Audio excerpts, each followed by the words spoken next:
What's up, crypto gang? Welcome back to another episode of Hack Crypto, where we hack our cryptocurrency and blockchain education. If you guys are new here, we do a teeny little giveaway at the beginning of every single episode. And today's winner is Faisal Rideho. Thanks so much for commenting on the previous video. Faisal just sent you some crypto. If you guys want a chance to win, like this video. It helps YouTube know that I'm doing a good job. Be subscribed and comment something about the topic of discussion today. And on this special episode, I'm going to be sitting down and interviewing Jacques Voorhees. Now, if you guys have heard that last name Voorhees before, his son Eric Voorhees is the founder of Shapeshift. He's a Bitcoin entrepreneur and has been a big deal in this space for a very long time. So I sat down with Jacques to go over his new company, Icecap Diamonds. Now, I have been obsessed with NFTs for a very long time now. As many of you know, I'm the co-founder of Grow Your Base, where people can go and automatically accumulate NFTs over time with a simple 1-2-click setup. As a quick disclaimer, this is not a sponsored interview by any means. I'm just obsessed with NFTs. I love the fact that Eric Voorhees was able to get his dad into this space and utilize technology to realize his vision from 30 plus years ago. I think that that's awesome. And the idea that we are now at a stage where we can do this is really exciting. Having researched fungible and non-fungible and all different types of assets over the past couple of years here on the channel, I'm really excited to be sitting down with Jacques to go over diamonds on the Ethereum blockchain. Now, the story kind of starts with Jacques talking about in the 70s when a lot of people were exiting the commodities markets. And what he wanted to do was really capitalize on that and allow for people to invest in diamonds and create an online marketplace. So interestingly enough, it kind of shifted towards him catering towards jewelers instead of investors.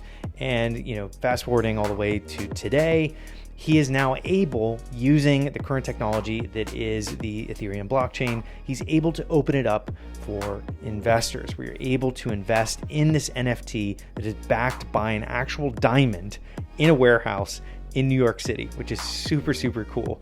So they're listed on OpenSea. It's really neat to go on there and see that they're being traded. People are buying into it. I just love the idea that after so many years, Jacques was able to actually spin this up and get this going for his original vision of getting investors involved in diamonds as an asset that you can store some value in. And one of the things that he touches on in the interview that I really loved was that he says all of these newcomers and these people that are coming into the space and making a bunch of money off of Ethereum, be sure to take profits, realize those profits, put them into something of value. And he emphasizes that diamonds are a great store of value for that. So without further ado, let's dive into my interview with Jacques Voorhees, the CEO and founder of Icecap Diamonds.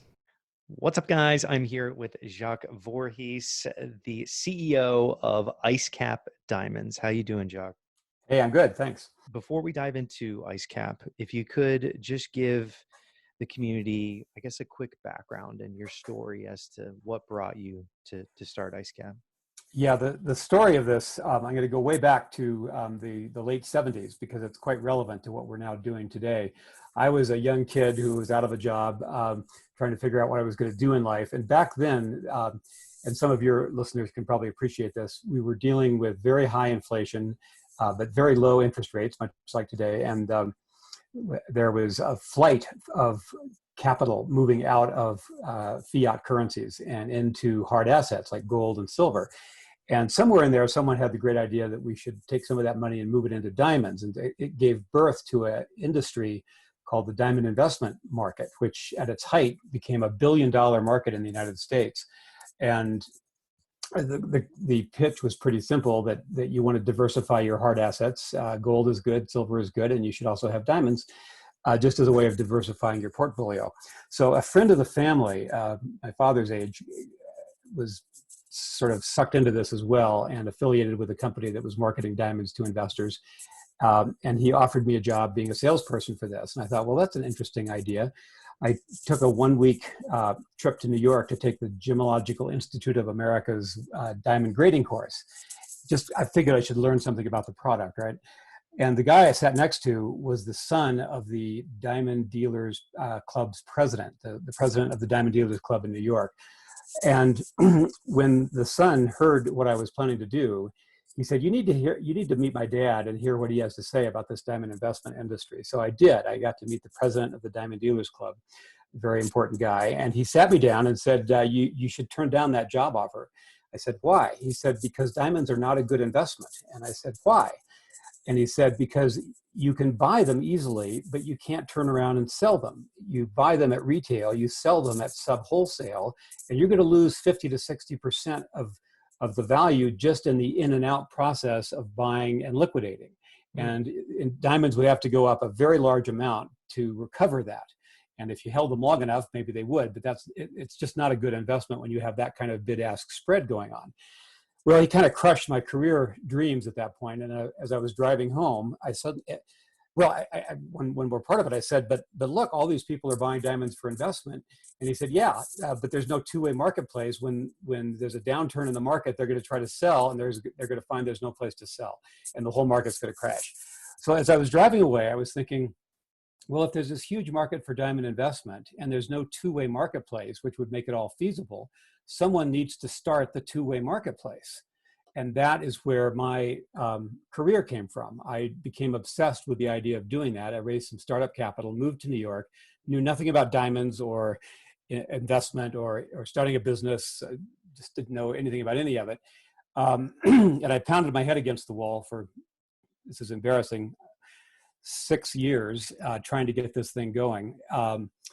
And we finally teamed up with Xerox Corporation to launch the Polygon, that was the name of it, the Polygon Trading Network. Just as we were about to launch, the entire diamond investment market crashed. Reagan came in and interest rates were raised and everyone wanted to jump out of hard assets. And so we hit the market at the world's worst possible time.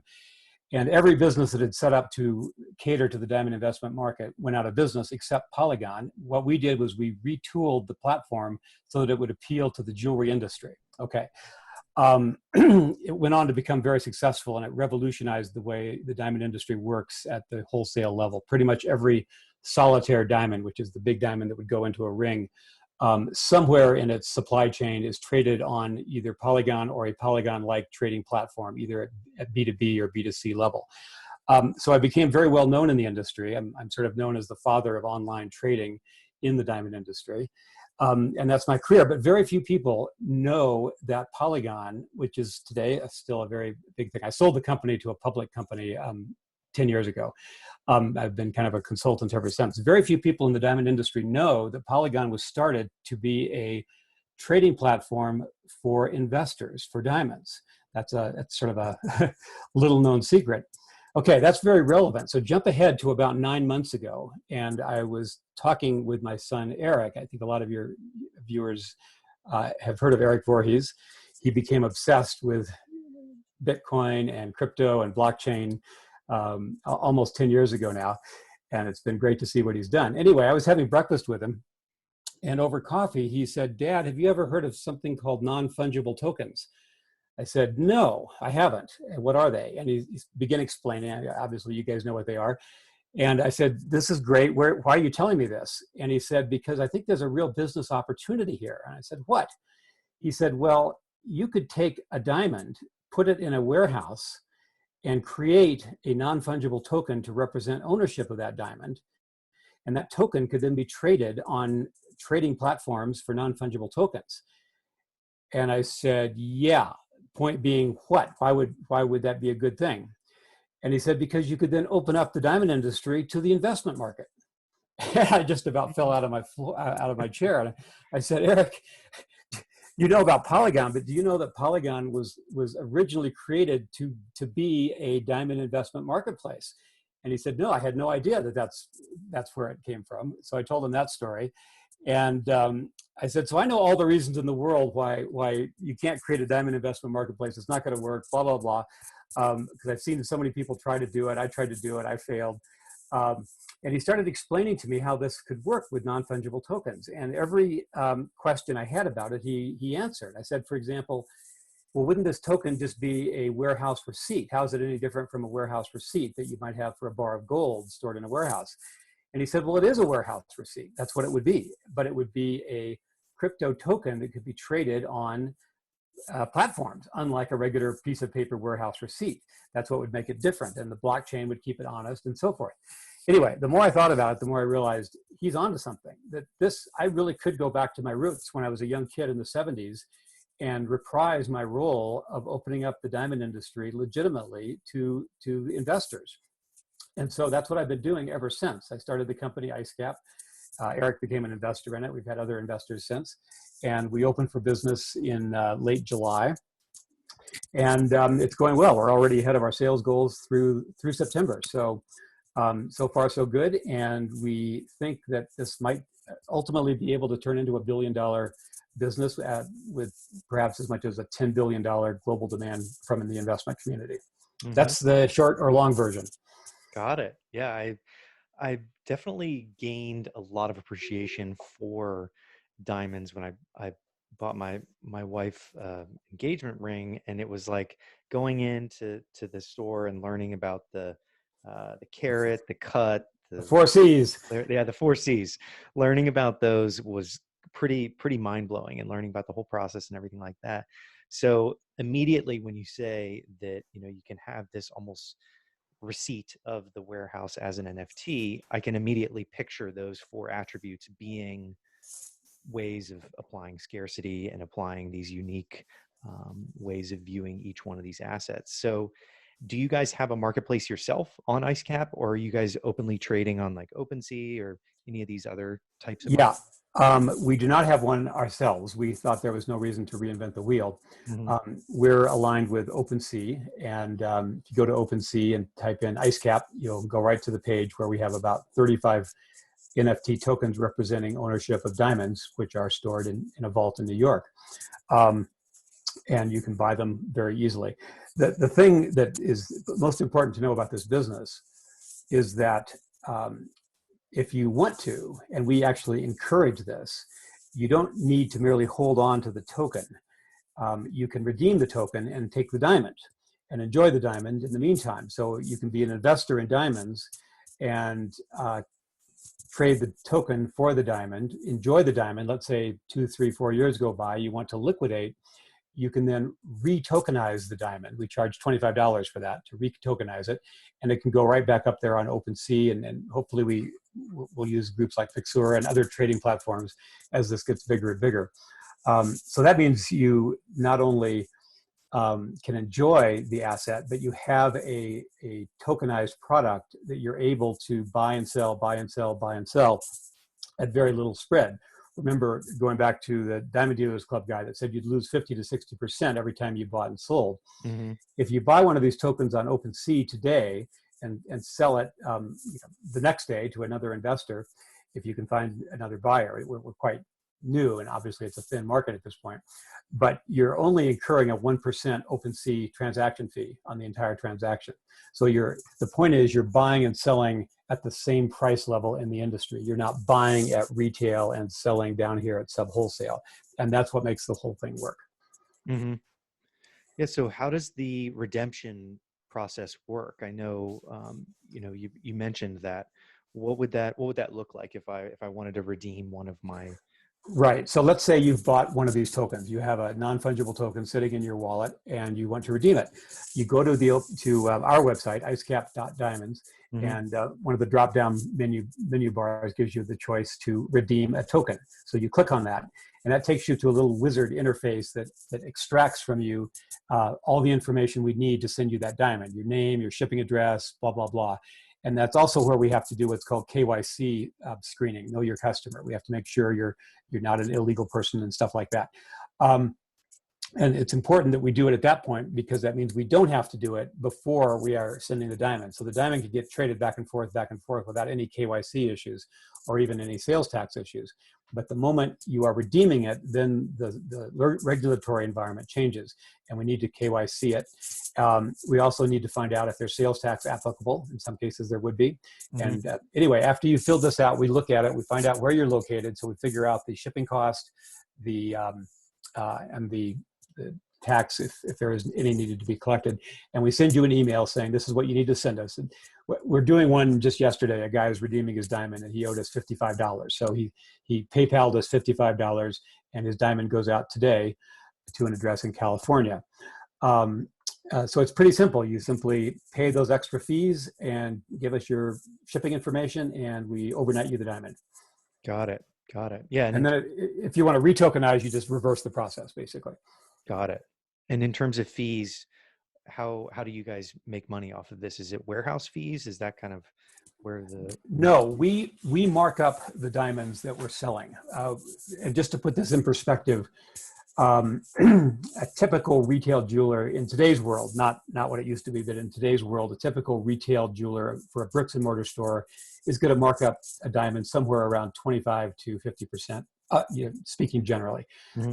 The aggressive e-tailers of diamonds like Blue Nile and James Allen would be more like around 22%. We mark up between 10 and 20%. So we're marking up, we make a profit, but we're very aggressive in terms of keeping that price low because we ultimately want the investor to be buying as close to wholesale as they can. So ultimately, if they had to sell the diamond back into the trade, they wouldn't lose that much compared to what it would be if they bought at regular retail. Got it. Got it. So if let's say I warehouse one of these diamonds, I get the NFT, and I have my certificate of ownership as the NFT. What happens if I withdraw it or redeem it, and then I want to retokenize it? How does that process work? Yeah, by the way, I forgot to mention that when you're first redeeming it and that token was in your wallet, we don't send you the diamond until you send us the token. And then we burn the token, send you the diamond. Okay. We don't actually burn it. It's not like we demolish it. I've learned how the technology works. We basically just make it inactive. It's still sitting there on OpenSea, but it's now an inactive sort of shell of its former self. Mm-hmm. But it still has a number and so forth. So when you retokenize, again, you fill out the form and we tell you what to do. You're basically sending us the diamond. All we have to do is make sure you hadn't damaged the diamond in the meantime. We have very, very strict grading standards. And if you damaged it, then all bets are off. But diamonds are not so easy to damage. They can be chipped. That's sort of the biggest danger. But assuming there's no damage, which is likely, we then, we don't remint a token. We simply take that token that we had, quote unquote, made inactive, and we reactivate it. We already know that it's connected to this diamond. We know all about the diamond. We have the grading information of the diamond. That's all been stored. So all you had to do was send us the diamond. We put the diamond back in the vault, send you a let's call it a revitalized token. You now have the token. You can then put it up on OpenSea and offer to sell it or do whatever you want with it. So that's how you can go in and go out in terms of trading the diamond for the token and vice versa. Got it. Got it. That's really cool. I like that you guys have a pretty well thought through process for redemption, retokenizing, and things like that. That's really... We had to do so much thinking through of the details. You know, when Eric gave me that idea, it's like, oh yeah, that'd be simple. Oh my God, nothing's simple. The regulatory issues, the legal issues, the sales tax issues, how we determine that the diamond is what it says it is, how do we verify the grade, so many details. We spent the last 6 months sort of getting all these right, and there's still a few that we're sorting out, but we're pretty much, as you say, it's a pretty solid thing because we figured out all the pieces to it, and it seems to be running pretty smoothly.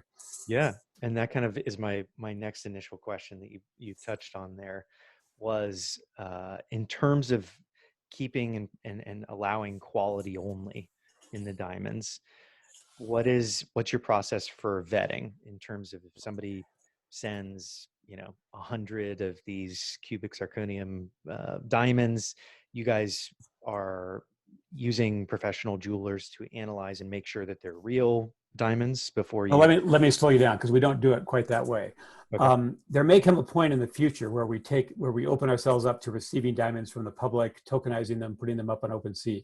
That's not what we're doing today. What we're doing today is taking diamonds from a specific supplier in New York who happens to specialize in these types of diamonds, what we call investment grade diamonds. And I'll touch on what that means in a second.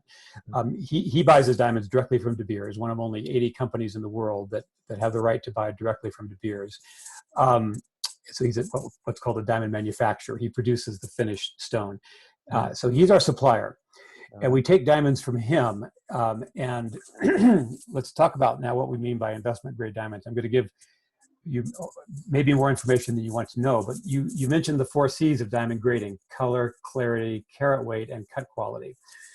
And many diamond consumers think that that's all they need to know about diamonds. Nothing could be further from the truth. The 4 C's only represent about 60% of the value of a diamond.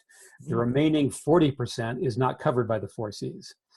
Now, if you were to go to a e-tail site, like a couple of those I just mentioned, and do a search for, let's say, a 1 carat G VS1 excellent cut grade diamond, well, those would all be the same diamond, right? They'd all be the same thing. So they should all be right around the same price. They're not. They will vary in price in that particular cell from about $5,000 to over $8,000. Now think about that. They read exactly the same on the 4 C's, and they vary by almost 40% in value. How can that be? It's because of all the other factors that are not represented by the 4 C's. These are negative things. So a diamond might look really good on the 4 C's, but it may have fluorescence, strong fluorescence, which hurts the value. It might have graining, which is a visual thing. It might have other issues like that diamond dealers know about. This is why diamond dealers always have to see the diamond. They can't just assume what it is. All right. So in setting up the program, remember I said we had so many details to figure out. One of the details was, how do we handle these, I call them mystery factors, the factors that don't show up in the 4 C's. And we made a command decision to just say no to them. So any diamond that has any of these negative factors is not eligible for our program. So we define the word investment grade diamond as a diamond that doesn't have any of these negatives. And why is that important to investors? For liquidity. If you have a diamond in the trade, they're called problem stones, stones with issues that go beyond the 4 C's, problem stones. And probably if you went to an e-tailer site, probably about 90% of the diamonds you would see there would be considered problem stones. It's not that there's anything wrong with them. It's just that the ones without problems cost more than ones with problems, for obvious reasons. So all the diamonds that are in Icecap are non-problem stones. They don't have any of these negative factors.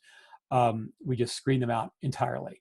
And that gives the investor a much solider thing to own, so that when it's time for them to liquidate it, even someone in the trade could bid on that diamond, because it's obvious. The diamond dealer can look closely at the certificate and know, oh my God, this is one of these problem-free stones. It doesn't have any of these issues. So that's part of what we're doing. But we have to do more, because what if the certificate is wrong? The certificate could be counterfeit. When I say certificate, I mean the GIA certificate of grading. So we use a company in New York called GCal, which is another gym lab. They specialize, one of their specialties is they do audits of GIA certificates to determine if they're correctly graded, if they're accurate. And they're also the ones that screen out all the problem stones for us. So every diamond from Icecap not only has a GIA certificate, it has a diamond audit from GCal that actually guarantees the grading. They have an insurance policy that if it's ever determined that VS1 is actually VS2, they will pay the difference. They're the only lab in the world that does that. So when you're buying a diamond from Icecap, or a token representing a diamond, and we say it's a 1 carat GVS2, it absolutely is, and it's not a problem stone. So that's what we had to do to make this thing be totally bulletproof. Got it. Well, that's fantastic. I really like all the thought through details of this. I think that the idea of being able to redeem and retokenize is pretty powerful, and just alone the ownership aspect is really important. And I love that an expert like yourself can come in, utilize this new technology, and really show the world what investment grade diamonds look like and how to get involved. But the last kind of bit is rolling out the red carpet. Where do you want people to go and learn more about Icecap? Right. Icecap.diamonds. I love that top level domain, diamonds. It's great. Icecap.diamonds. We explain the whole program. We have a lot of FAQs. We explain how it works. And right there in the upper right on the nav is Visit Marketplace. And that'll take you right to our diamond page in OpenSea.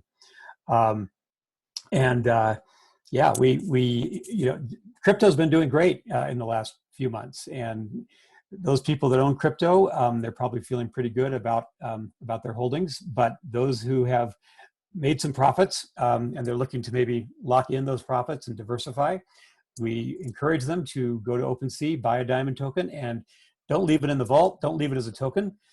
Redeem it. Enjoy it. Let your girlfriend wear it or whatever you want to do with it. And then when you need to sell it, retokenize it. So we like that. You're not required to redeem it. You're welcome to leave it in the vault in New York, but what's the fun in that, right? Yeah, definitely. Awesome. Well, thanks so much for coming on the show, Jacques. You bet. Thank you. That is it for my interview with Jacques Voorhees. Really excited about this project. I love the fact that we are now in a time where we can have people redeeming these diamonds from their NFT certificates on a digital marketplace. And that is a really cool aspect of merging the IRL world with the digital world. So bravo to Jacques for getting it off the ground and getting things started over a couple of months ago. He kind of finally kicked things off. Having investors getting involved is really exciting. And shout out to Eric Voorhees for bringing his dad into the space and really realizing his vision now in 2020. So all the links will be in the description below. Definitely check it out. Let me know your thoughts in the comment section below. And I will see you guys on the next episode of Hack Crypto.